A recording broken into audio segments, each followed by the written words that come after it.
The Income Tax Department on Wednesday swooped down on the premises of Jet Airways in Mumbai and Delhi to carry out an inspection of the books of the crisis-ridden airline for alleged falsification of accounts and siphoning of funds.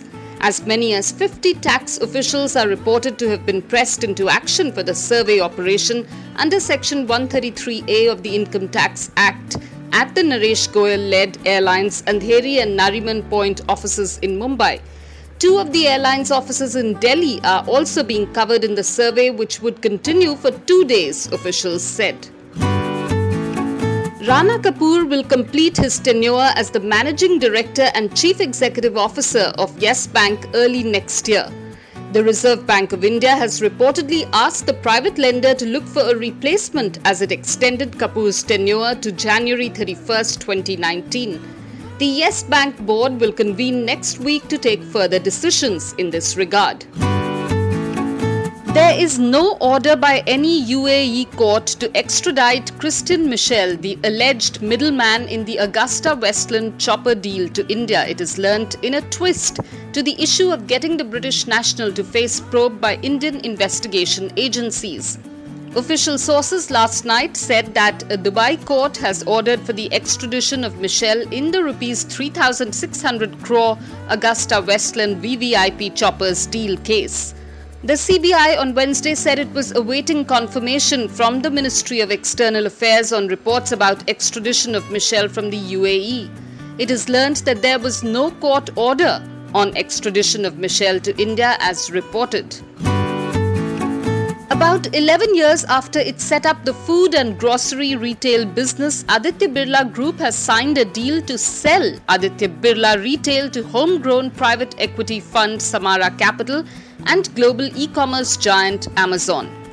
The group did not disclose the value of the deal, but sources said it was around Rs 42 billion. The Birlas are likely to end up with losses amounting to Rs 70 billion in the venture. More is the fourth largest supermarket chain in the country and runs 490 supermarkets and 20 hypermarkets.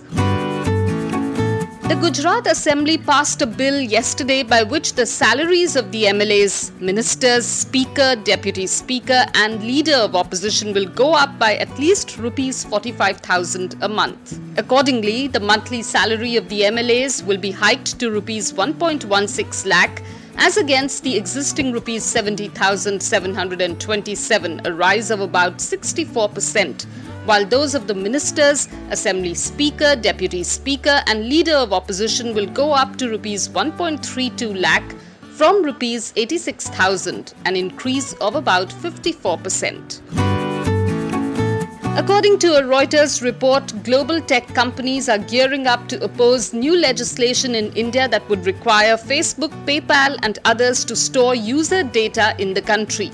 They fear it will hurt investment and the business models of foreign and domestic firms. In July, a government panel recommended that all critical personal data should be processed in India and presented a draft bill that could affect how global firms store customer data.